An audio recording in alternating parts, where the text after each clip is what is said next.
Witch's Tale.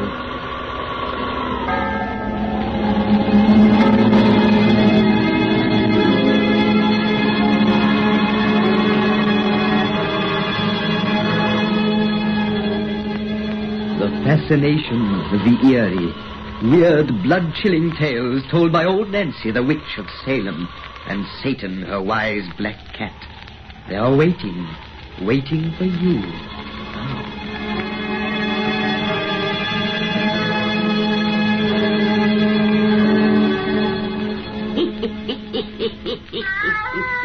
102-year-old I be today. Yes, sir, 102-year-old. Well, Satan, now it's time to spin these folks another of our cheerful little bedtime stories. Douse out them lights so we'll have it nice and dark. When you listens to our tales, sitting in the gloom, it helps you to have purty dreams. Now, draw up to the fire and gaze into the embers. Gaze into 'em deep, and soon you'll be away out west in Michigan. And there, in a fine big house, where there's a party going on, begins our yarn called Rat in a Trap. Rat in a Trap!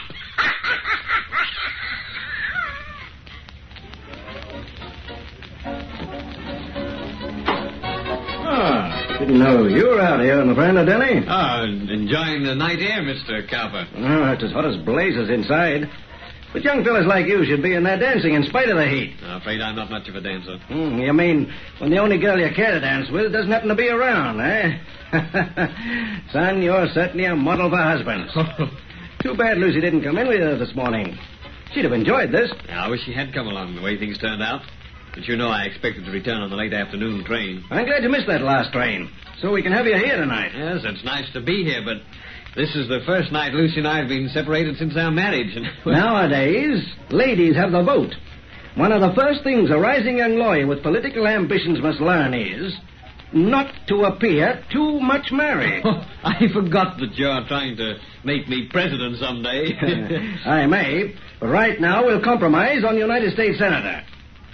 Seriously, son, you have the stuff, and people have begun to talk about you. You're pretty young for the job, but I've about decided to run you for prosecutor next election. Think you can make good? I? Oh, all I can say is that I'll do my best. That's pretty fair from what you've shown so far, but, Dan, you have a couple of faults that won't fit so well in the district attorney's office. Oh, what do you mean? You know, you've shut off your mouth a lot about certain disagreements you have with our criminal code. Well, I've said that our laws are unfitted to the crimes they were designed to control. I've said that because I think it. Our penal code is wholly unsuited to cope with the 1,001 types of crime, the varied individuals who commit it. If I had the power, I'd amend that code so that it would cease to be a makeshift of political expediency and instead would truly serve the cause of justice. Doggone, that's as good a piece of campaign propaganda as I ever listened to. Oh, I meant what I said. Maybe you did, but you said it like a politician, and that's what interests me. I take back what I said about your faults. Develop them. But it's getting late. Come and dance with some of those pretty girls inside before the party breaks up. I'd better telephone Lucy first. I feel a little uneasy. That summer place of ours is so isolated back in the woods, and... Lucy's not alone there. No, Pete Lorillard and his wife are with her. Oh, if she'd been alone, I'd have hired a cab and driven back tonight instead of waiting for the morning train. Over those roads, you'd arrive tomorrow afternoon. Come on, let's go inside. All right. Oh, there you are, Dick. Oh, we've been looking for you everywhere, you and Abner. There's a lovely little blonde simply dying to meet you. Oh, well, I'll come gladly to save her life, but I really think I should call up Lucy once more, if you don't mind. I do mind. And so will Lucy if you call her at this hour. Daddy, she'll be sound asleep. I suppose you're right, but somehow Speaking of telephones, hello? Who do you want? Daniel Miller. Oh, for me? It's Lucy. Lucy? Dan, she's crying. There's something the matter. Something the matter? Yeah, give me that phone. Lucy? Yes, dear, this is Dan. What's wrong, darling? You sound hysterical. You say the Lorillards were called away this afternoon? You're alone? 3 men are breaking in the house? Lucy! Lucy! Oh, my God!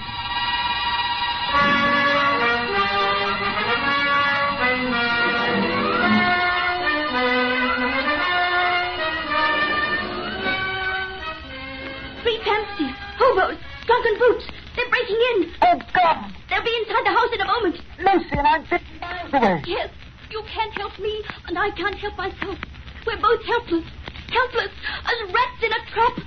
May God forgive me for what I'm making you suffer, but I had to call you to hear your voice for the last time. The last time? Yes, the last. These men are beasts. They're drunken. They know I'm alone. You have a gun? The gun I gave you. I have it in my hand. I fired all the shots but one. I saved that for myself. No, no. It's the only way. Listen, dear. Listen, please. You can't help me now. But maybe you can punish after I'm dead. Oh, God, Lucy. Listen, darling. I have so little time. The leader came here this afternoon begging food, and I saw him plainly. He's a big, dark, unshaven man with a livid criss-cross scar above his left eye that runs from brow to temple. Remember, dear. Remember. Oh, Lucy. Wait. Mr. Lorillard drove him away. Then the Lorrillards were called to town. The man had been watching. He came back with two others. One, short with red hair. The other, a blonde man with a limp. Remember, dear. Remember. They're in the house. Lucy. The lock to this door won't hold a moment. They're beating at it now.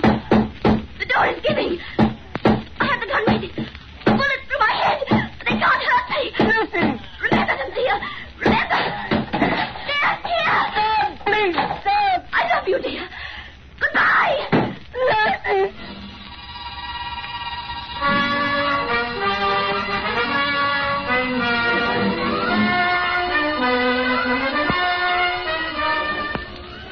And, boy, you shouldn't have come to my office today. A man who's just spent 6 months in the hospital has no business to even poke his nose outside of doors. I'm quite strong now, Mr. Cowper, and I had to come and have a talk to you. While I was in the hospital, out of what you thought was kindness, you censored all police reports to me. Now I want you to tell me whether they honestly expect to ever find the creatures who caused my wife to put a bullet through her head. Danny, I want the truth. All right, son. I won't lie to you. I've kept the cops working on this case as they've never worked before. They haven't fallen down because they've never had a single worthwhile clue to work on. When they arrived at your house in the woods that night, the men who broke in had disappeared. We assume they were hobos of the most depraved type. But that's all we know about them. We found no fingerprints. We have no clue to their appearance even. Except the meager description of poor, frantic Lucy. Yes. A meager description of poor, frantic Lucy. A big, dark man with a livid crisscross scar above his left eye that runs from brow to temple. Remember, dear. Remember. One a short man with red hair. The third a blonde man with a limp. Remember, dear. Remember. Son, the cops have picked up hundreds, whom they've been forced to turn loose again. There's no evidence of any kind. If we had the guilty brutes before us in this room, we couldn't prove it without their own confessions. As a lawyer, you know what we're up against. An impossible job for lawyers and police. And if our law could catch them in its net, the code provides no punishment to fit their crime. Goodbye, Mr. Cowper. Goodbye? Why, you say that as though we mightn't meet again. We may not. I'm leaving town tomorrow. I've got a job to do. Say, look here. You haven't the crazy idea that you can find those men yourself? Dan, to locate those three brutes and secure evidence against them, a man might have to search the hobo jungles of this country an entire lifetime. I know how bitter you feel, son. But the past is past. And grief and hatred won't unmake it. I've got big things in store for you, boy. Pick up the threads of your normal life again. Think of your future, your career. My future's to remember. My career's to repay. Goodbye, Mr. Cowper.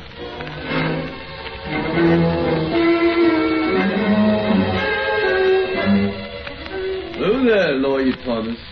Is that Yankee partner you're around? You might find him down by the railroad yards, Jesse. Dave Morton sure peeps he's some funny friends. Why do you suppose he likes them tramps, Lawyer Thomas? I had an idea. Sure, that man's been in this town off and on for nigh 8 years now. Yet no one knows him. Well, I wouldn't say that, Jesse. I know him pretty well. Yeah, know why he jumps like a shell-shocked soldier every time the telephone rings? No. Yeah, know why his hair's snow white when he ain't a day more than 40? No. Know what his real name was before he changed it to Dave Morton? No, and them things is none of my business or yours. Just the same, there's a mystery about that man that sort of worries me. Lawyer Thomas, why do you suppose your partner, Lawyer Morton, pays me $5 cash money for every tramp we get in the jailhouse who I persuade to take him for a tonic? My partner pays you money to secure him hobo clients? Hey, are you here now to bring him such a case? But this time it's just for joke. The client I'm bringing him today is that tramp who murdered the old woman. Big Mike, yeah, the dog Sheriff Greeley rescued from the lynching mob last night. Big Mike asked me to get him Mr. Morton for his lawyer. Yeah, said a pal of his had told him about him. No partner of mine is touching his case. If Morton got the brute off by a miracle, they'd both be lynched. Yeah, here's Morton now. Hello, Jesse. Hello, Tom. Oh, Dave. Lawyer Morton, a man over at the jailhouse who ain't got no money wants to hire you to get him out. Thanks for bringing the message, Jesse. But if you're speaking of Big Mike, I've already seen him. I'm going to defend him. You're going to defend Big Mike? Yes, Tom. Lawyer Morton, you're joking. Dave, you're mad. The man is guilty. Guilty as hell. I'm going to save him from the rope because I like his looks. He's a big, dark man with a scar above his left eye. A livid, crisscross scar that runs from brow to temple.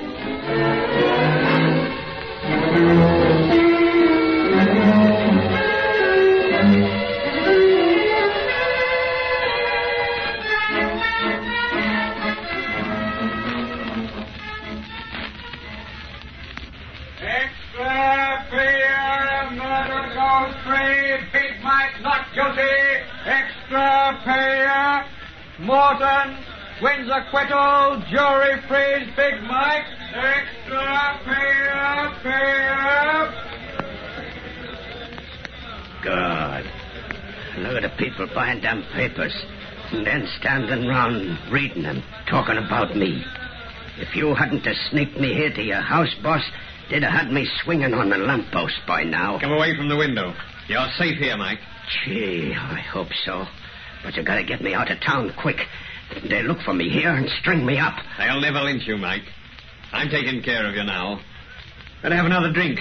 Then I draw those curtains tighter. Yeah. I do need another hooker, boss. And I'm drinking it to you. No other mouthpiece in the world could have swung that jury so they'd bring a verdict of not guilty. No other in the world.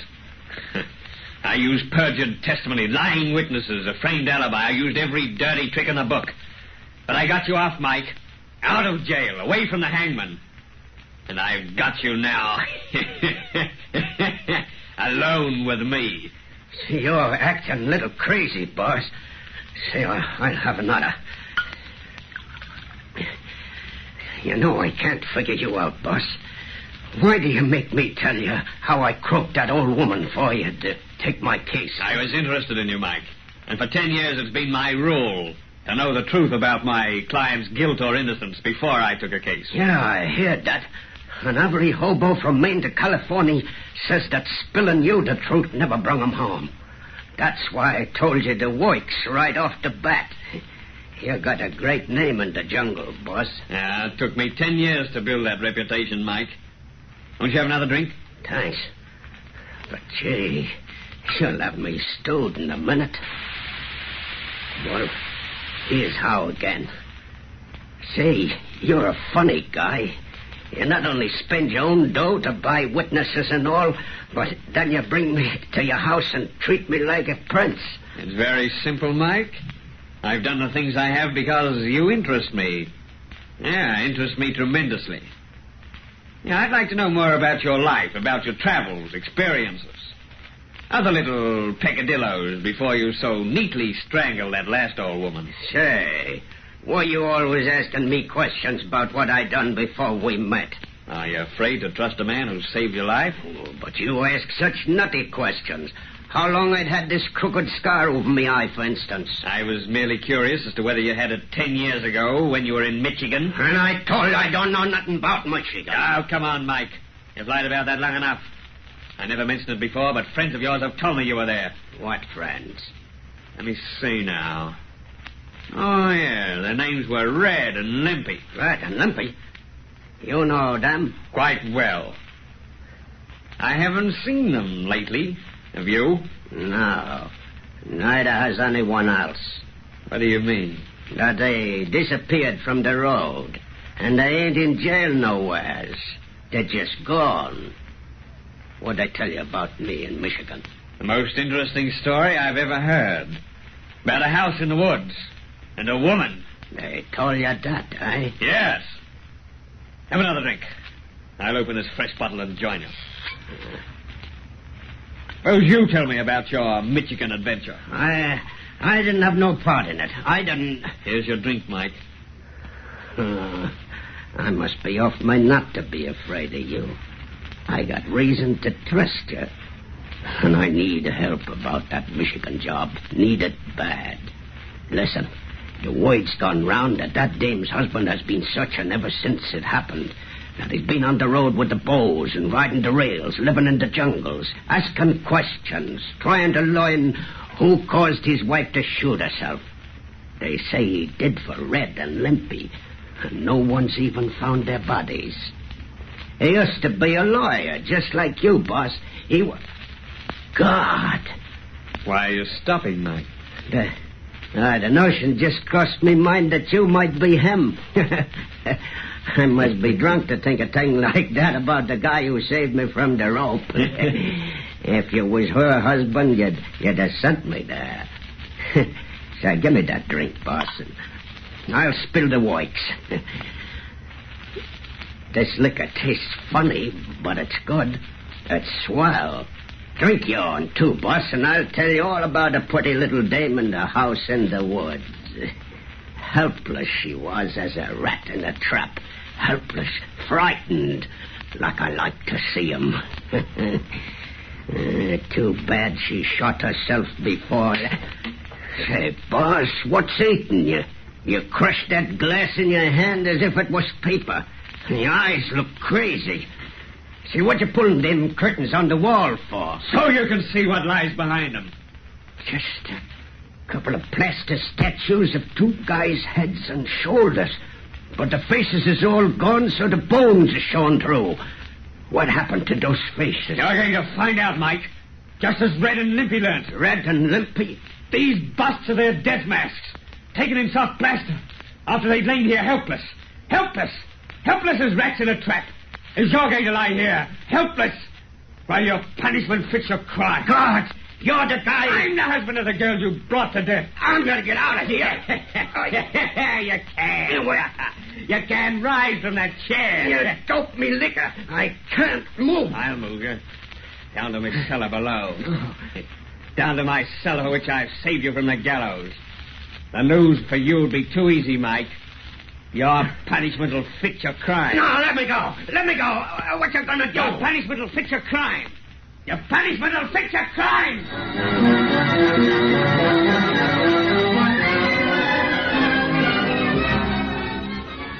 You can't see a thing in this cellar, can you, Mike? And no one's so helpless as when they're in the dark.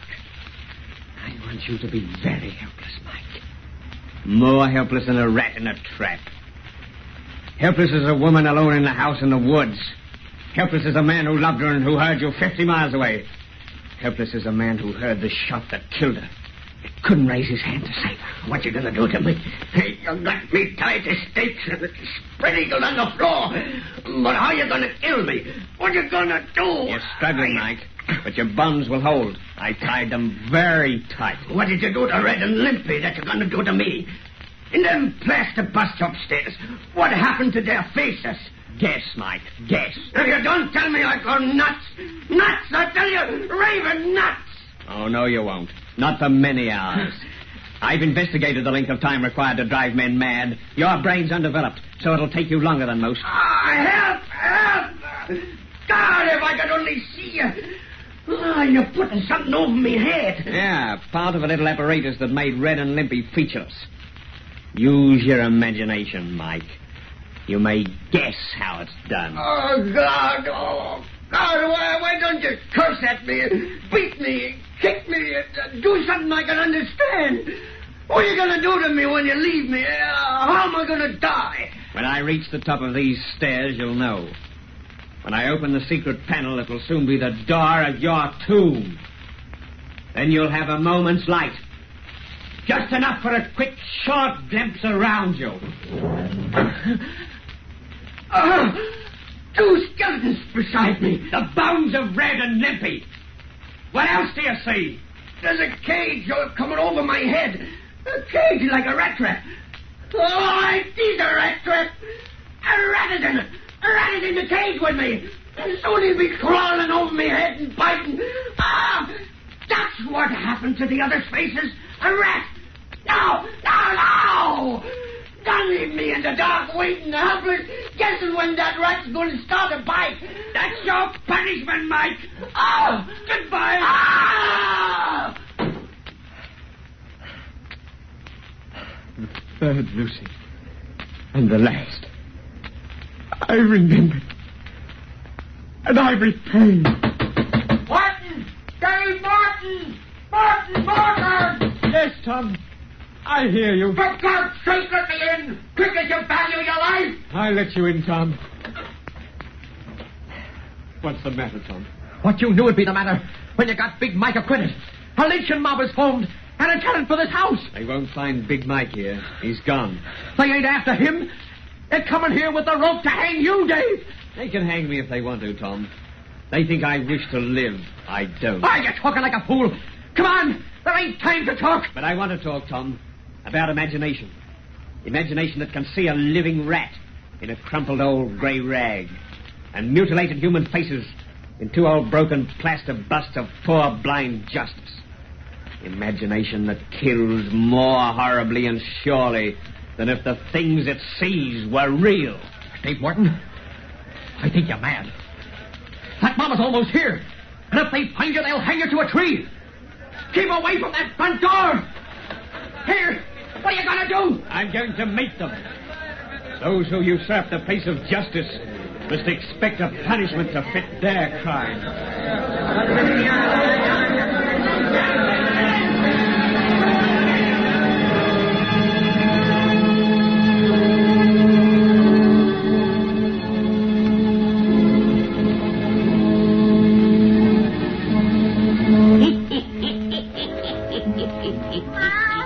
Well, that's the end of that one, Satan. Next time we'll have another purty yarn to spin these folks. A very purty yarn.